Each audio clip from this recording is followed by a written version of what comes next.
Now, why? Now, Jean Schmidt applied about a year and a half ago to set up a legal expense fund, somehow to legitimize what she had done. But look this is who today has legal expense funds in the United States Congress. Jean Schmidt, Charlie Rangel, Maxine Waters, Mario Diaz-Balart, who accepted an illegal contribution from Bacardi USA PAC, Jim McDermott, who was sued by John Boehner over the wiretap, Corrine Brown, she did favors for her daughter who was a lobbyist, and Don Young, who I've already talked to you about, who's being investigated for accepting bribes. She voluntarily, out of 435 members of Congress, your congressman is one of 7 that need legal expense funds to defend themselves. Aren't we proud? Here's who former members who have legal expense funds. There's about 10 of them. This is 4 of them. William Jefferson, Tom DeLay, Duke Cunningham, and Robert Ney. You get the idea of the leagues that she has joined. She was named by Crew as one of the 14 most corrupt members of Congress. And I know if you watch the presidential debates, Crew is subject to some discussion about their partisanship, but they named 14 members, 4 Democrats, 10 Republicans, as the most corrupt members of Congress. Mrs. Schmidt is one of them. Crew has filed a supplemental complaint with the House Ethics Committee, which is still pending, complaining that she lied to the House Ethics Committee based upon the evidence that I've shown you that she didn't know. She clearly did know. They've also asked the FBI to investigate Mrs. Schmidt for lying to the House Ethics Committee.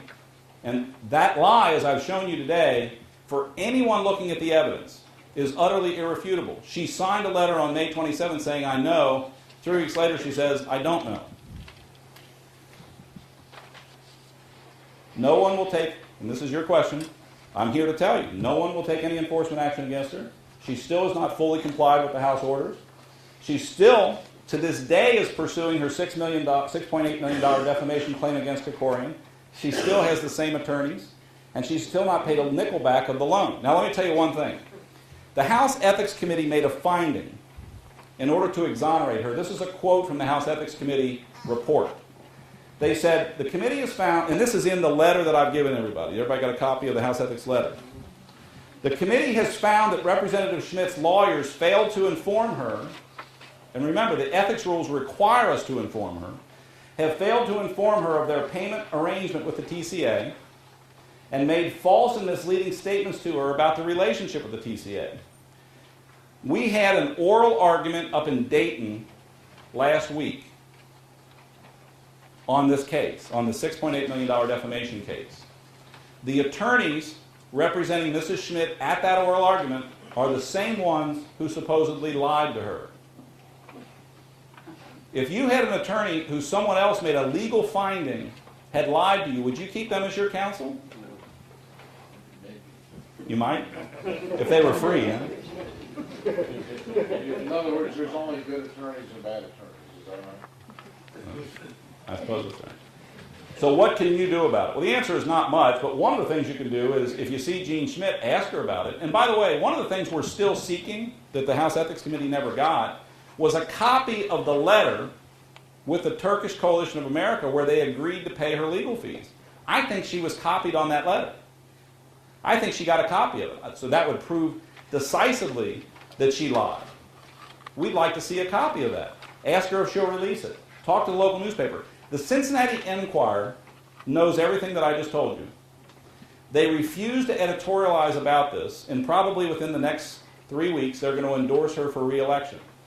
They will not tell the readers. The Metro page has been pretty good, but the editorial page refuses to talk about it. We should ask them to write letters to the editor and blog about it. You can write to your congressman, not just Schmidt, but Shabbat and anybody else, say, we need to fix this process because it's a mess. And you can write to the House Ethics Committee members and tell them, and 2 of their addresses, by the way, are on that letter. Actually, I think all the names are on there. Tell them what you think about their process.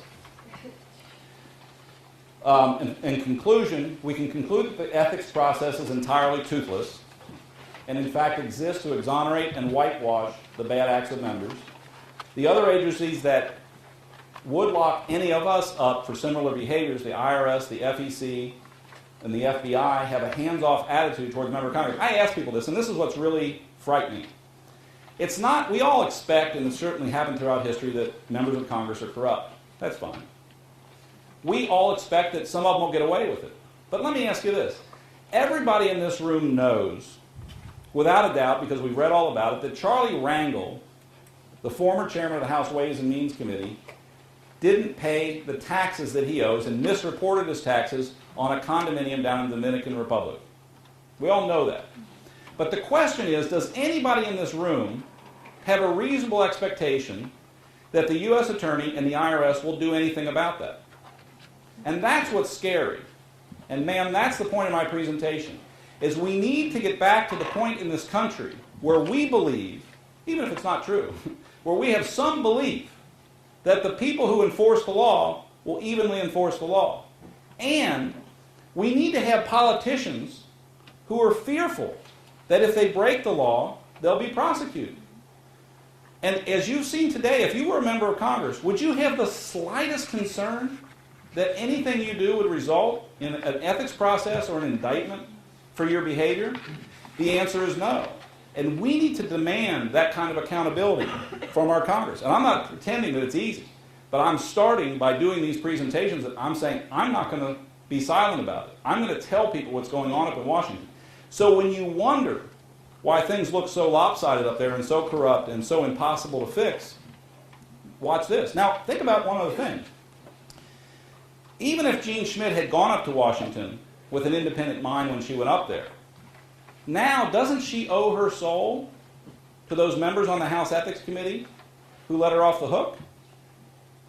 And what if, just what if in the files of the Turkish Coalition of America they've got a letter showing that she knew that they were paying her legal fees? They've got that letter in their file. And then a vote comes up dealing with Turkey in the United States Congress.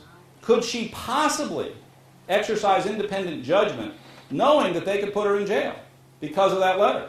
That's the position that your representative has put herself in by taking these actions. So I want to thank you for your time and attention.